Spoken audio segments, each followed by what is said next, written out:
नमस्कार प्रिय दोस्तों, एक बार पुनः स्वागत है आप सभी का।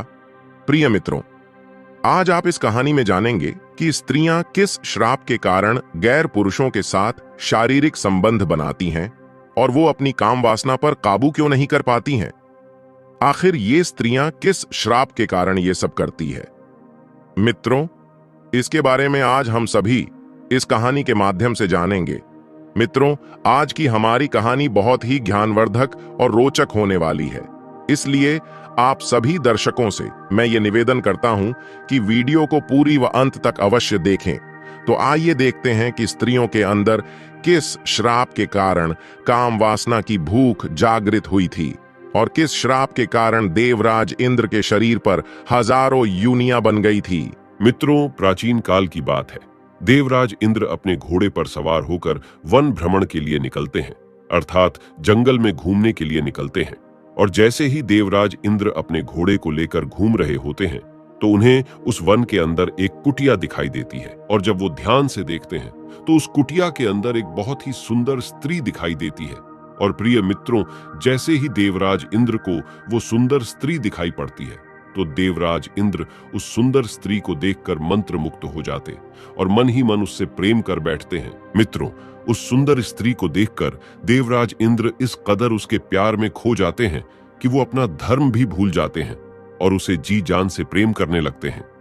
प्रिय मित्रों, उस समय देवराज इंद्र को ये पता नहीं था कि जिस स्त्री से वह प्रेम कर रहे हैं वो स्त्री तो महान तेजस्वी गौतम आर्षि की पत्नी है। प्रिय मित्रों, उस दिन तो देवराज इंद्र गौतम आर्षि की पत्नी को दूर से ही देखकर चले जाते हैं, परंतु इंद्रलोक में पहुंचने के बाद देवराज इंद्र का मन बेचैन हो जाता है और हर समय उसी स्त्री के बारे में सोचने लगते हैं जिसको उन्होंने उस जंगल में देखा था। मित्रों, जैसे तैसे करके देवराज इंद्र वो रात्रि तो काट लेते हैं, लेकिन सुबह होते ही फिर से अपने घोड़े पर सवार होकर उसी जंगल की ओर निकल पड़ते हैं और चलते चलते उसी कुटिया के पास पहुंच जाते हैं जहां वो एक दिन पहले आए थे। और उस कुटिया के पास पहुंचकर गौतम आर्षि की पत्नी अहिल्या को जी भरकर निहारने लगते हैं। लेकिन मित्रों, इस बात का पता ना तो गौतम आर्षि की पत्नी अहिल्या को होता है और ना ही गौतम ऋषि को होता है कि देवराज इंद्र उन्हें छुप छुप कर देख रहे हैं। गौतम ऋषि की गिनती महाऋषियों में आती है। वह बहुत ही महान व तेजस्वी संत थे। ये अपने धर्म और कर्म का पालन करते हुए अपना जीवन निर्माण कर रहे थे। वो प्रतिदिन ब्रह्म मुहूर्त में उठते और प्रतिदिन गंगा स्नान के लिए जाया करते थे और उसके बाद भगवान की भक्ति में लीन हो जाया करते थे। मित्रों, देवराज इंद्र ने ये सारी गतिविधियां छुप छुप कर देख ली थी, इसलिए उन्होंने इसी बात का लाभ उठाया था। प्रिय मित्रों, अब तो देवराज इंद्र गौतम ऋषि की पत्नी अहिल्या के प्यार में इस कदर दीवाने हो गए थे कि उनका मन इंद्रलोक में बिल्कुल भी नहीं लगता था। अब तो वो प्रतिदिन उस कुटिया के आसपास आते और छुप छुप कर गौतम ऋषि की पत्नी अहिल्या को निहारते और वो अपने मन में विचार करने लगे कि आखिर इस स्त्री को मैं किस प्रकार प्राप्त करूं जो कि मैं इसके साथ शारीरिक संबंध बना सकूं। और एक बार देवराज इंद्र अहिल्या से मिलने की चाह लिए चंद्रमा के पास पहुंचते हैं और चंद्रमा से कहते हैं कि हे चंद्रमा, आप हमारी मदद करो। तभी चंद्रमा कहता है, देवराज इंद्र, मुझे आपकी किस कार्य में मदद करनी है, स्पष्ट बताइए। प्रिय मित्रों, तभी देवराज इंद्र चंद्रमा से कहते हैं, आपको मेरा एक कार्य करना होगा। चंद्रमा कहते हैं, बताइए प्रभु, क्या करना है। तो देवराज इंद्र चंद्रमा को बताते हैं कि देखो चंद्रमा, मुझे एक स्त्री बहुत ही पसंद आ गई है और उसके साथ मुझे छल करना है और उसके साथ छल करने में आपको मेरी मदद करनी है। तभी चंद्रमा कहते हैं, देवराज इंद्र, मुझे साफ साफ बताइए करना क्या है। तो देवराज इंद्र चंद्रमा से कहते हैं, तुम मेरे साथ पृथ्वी लोक पर चलो और एक मुर्गा का रूप धारण करो। तुम मुर्गा बनकर मध्य रात्रि में बांग लगा देना और जैसे ही तुम आधी रात्रि में बांग लगाओगे और तुम्हारी आवाज को सुनते ही गौतम आर्षि जाग जाएंगे। वह समझेंगे कि अब सुबह हो चुकी है और वो गंगा स्नान को चले जाएंगे। उसी बीच में उनकी पत्नी अहिल्या के साथ छल कर लूंगा। मित्रों, एक बात हम आपको और बताते चलें कि कोई भी व्यक्ति उसी को अपने दिल की बात बताता है जिससे उसके विचार भली भांति मिलते हैं, अर्थात जो उसके जैसे विचारों का होता है।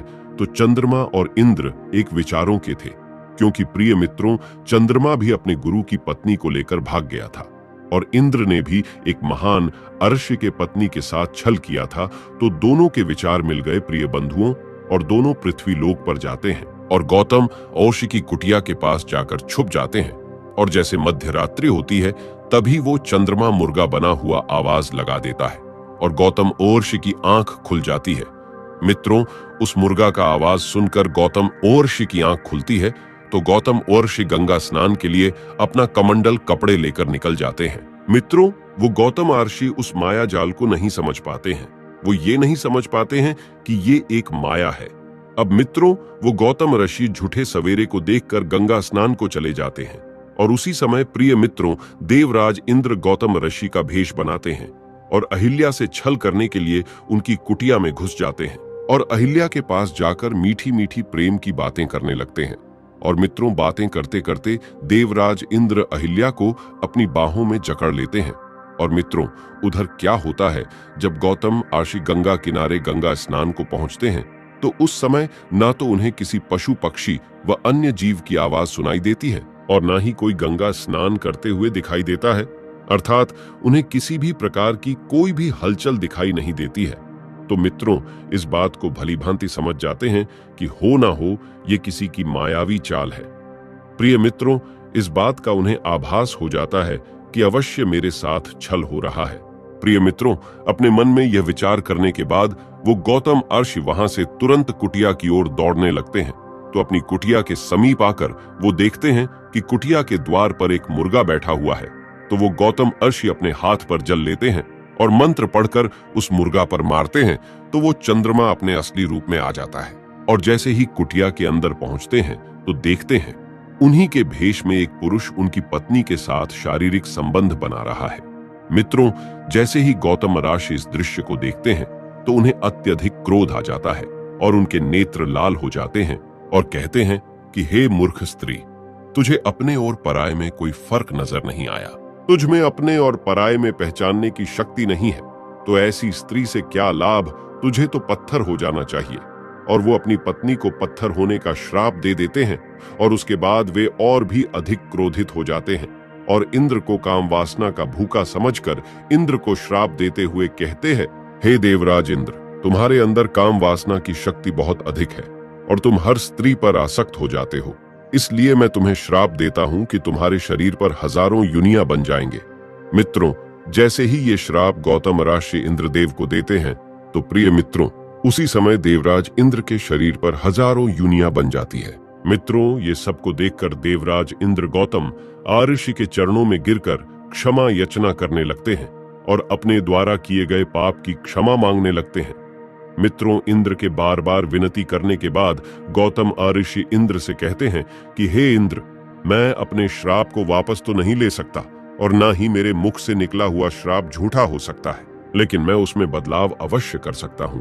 इसलिए हे देवराज इंद्र, जो तुम्हारे शरीर पर हजारों युनियां बन गई है, ये युनियां आंखों में परिवर्तित हो जाएंगी। इनके जगहों पर हजारों आंखें बन जाएंगे। प्रिय मित्रों, गौतम ऋषि के ऐसे कहते ही वो युनियां आंखों में परिवर्तित हो गई।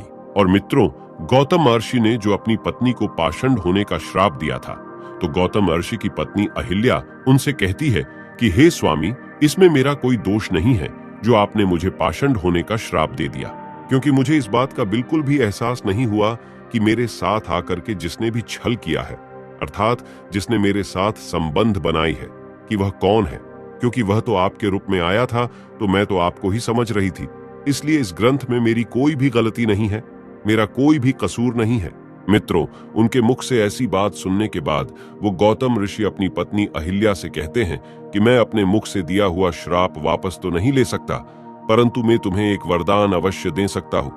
कुछ समय बाद जब भगवान श्री हरि विष्णु मर्यादा पुरुषोत्तम भगवान श्री राम के रूप में अवतरित होंगे, वो ही आकर के आपका उद्धार करेंगे। उनकी चरण स्पर्श से ही आपका उद्धार होगा। उनके चरणों से स्पर्श होते ही तुम पुनः उसी रूप में आ जाओगी।